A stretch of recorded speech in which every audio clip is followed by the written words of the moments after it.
Hello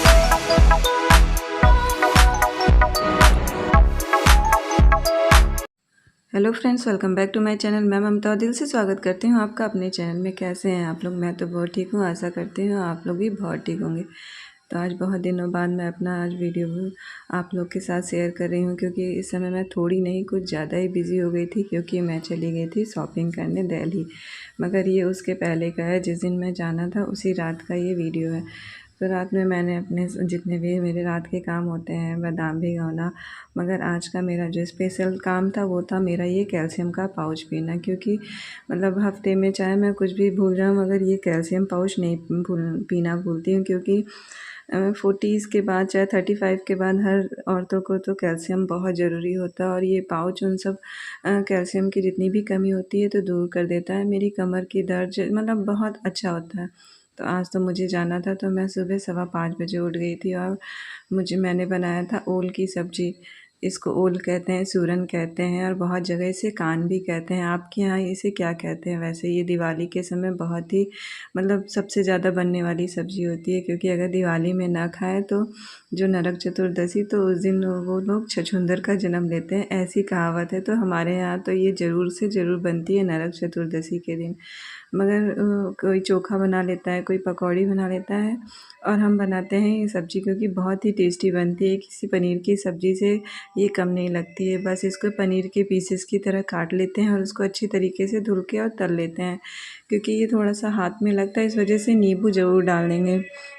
हाँ, इसकी gravy तो वैसे ही जो मेरी सिंपल वाली ग्रेवी होती है, बस प्याज, टमाटर और लहसुन को अच्छी तरीके से कुकर में सीटी लगा लेंगे, और जब वो गल जाएगा तो सारे मसाले, हल्दी, गरम मसाला, थोड़ा सा जीरा पाउडर, धनिया पाउडर, यही सब मसालों को लेके मिला लेंगे। और सबसे ज़्यादा जो सीक्रेट होता है सब्ज़ी में वो होता है मसालों का भुनना। जितना अच्छा मसाला भुनेगा उतनी ही अच्छी आपकी सब्ज़ी बन के तैयार होगी। तो ये सब्ज़ी जो है वो अगर हम बिना बच्चों को बताए दें तो वो पनीर ही समझ के खाएंगे, क्योंकि ये बिल्कुल पनीर की तरह ही देखने में लगती है और खाने में भी लगती है। और उसके साथ साथ ये हेल्दी भी होती है, शायद इसीलिए इसे टर्न दिवाली के समय बहुत ज़्यादा ये मार्केट में भी आ जाती है और खाई भी जाती है।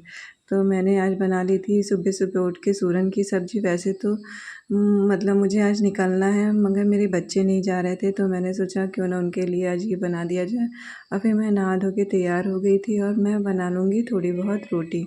नाश्ता करके ही निकलेंगे यहाँ से। मैं सीधे जाऊँगी अपने मायके, और फिर मायके से दिल्ली के लिए हम लोग गाड़ी से निकलेंगे, क्योंकि मेरे मायके से दिल्ली का सफ़र मुश्किल से 7-8 घंटे का है। तो हम लोग इस बार जो शॉपिंग करने के लिए जा रहे हैं वो गाड़ी से ही जा रहे हैं, क्योंकि सारे एक्सप्रेसवे, लखनऊ तक एक्सप्रेसवे है, फिर उसके बाद आगरा एक्सप्रेसवे है। तो हम लोग 7-8 घंटे में आराम से दिल्ली पहुंच जाएंगे।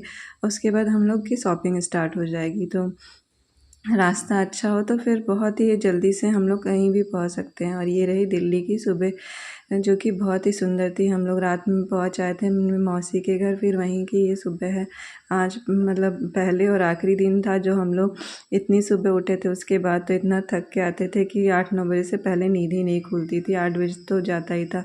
बस पहला दिन था जब हम लोग 5 बजे सो के उठे थे, और बहुत ही अच्छा सुहाना सा मौसम हुआ था। और ये रहा आज जो मेरी मौसी ने नाश्ता बनाया था, वो था इडली सांभर, और उनकी स्पेशल सी मिर्ची और टमाटर की प्याज की चटनी, जो कि बहुत ही टेस्टी बन के हुई थी। वैसे यही हम लोग की रोज़ की अब ड्यूटी हो गई थी वहाँ पे, कि हम लोग का हेल्दी सा नाश्ता हो जाता था। उसके बाद दिन भर सिर्फ शॉपिंग होती थी, फिर रात में 11-12 बजे ही खाने को मिलता था। क्योंकि बाहर हम लोग कितना भी शॉपिंग कर लें, घूम लें, बाहर का खाना बाहर का ही खाना होता है, पेट तो भरता नहीं। बस ऐसे ही हो जाता है कि मेरे भाई की शादी है, तो शॉपिंग तो बहुत ज़रूरी थी। और ये देखिए हम लोगों में सबसे ज़्यादा जो मेहनत का काम कर रहे थे वो थे रतन बाबू, क्योंकि उनको लेना कुछ भी नहीं था, मगर वो हम लोग के साथ रोज़ शॉपिंग पे जाते थे और मस्ती करते थे।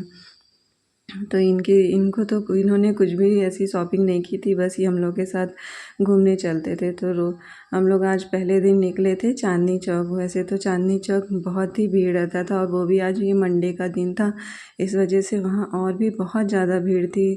और मतलब पैर भी रखने की जगह नहीं थी। बस ये था कि हाँ, वहाँ लहंगों की खदान थी। आप चाहे हर तरह का लहंगा वहाँ मिल जा रहा था, नहीं मिल रहा था तो आप उसे कस्टमाइज़ कर लीजिए। तो मैं बस एक ही दिन आप मतलब पहले दूसरे तीसरे दिन का ही वीडियो आप लोग के साथ शेयर कर रही हूँ, क्योंकि उसके बाद तो समझ ही में नहीं आ रहा था कि कहाँ से शुरू करें और कहाँ से ख़त्म। हमारी रोज़ की यही ड्यूटी हो गई थी कि हम लोग सुबह 10 बजे मार्केट को निकलते थे और फिर 11 बजे तक आते थे। हम लोगों ने बहुत से लहंगे ख़रीदे, कुछ कस्टमाइज़ भी करने को दे दिया गया है, क्योंकि वहाँ लहंगा आप वो दिखाते और बोलते आपको जिस कलर का चाहिए, जिस डिज़ाइन का चाहिए उस कलर का हम आपको बना के देंगे। तो कई लहंगे हम लोगों ने वहाँ कस्टमाइज़ भी कराए थे। बहुत अच्छी हमारी शॉपिंग हो गई थी। उसके बाद हम लोग फिर अपने घर भी आ गए थे, मगर हाँ, थोड़े बहुत जो मुझसे हो पाया था वो मैंने आप लोगों से क्लिप शेयर की थी। इतनी धूप और इतनी गर्मी में तो मार्केट करने में मतलब हालत ही बिगड़ जा रही थी, मगर हाँ, शॉपिंग का एक अलग ही मज़ा होता है।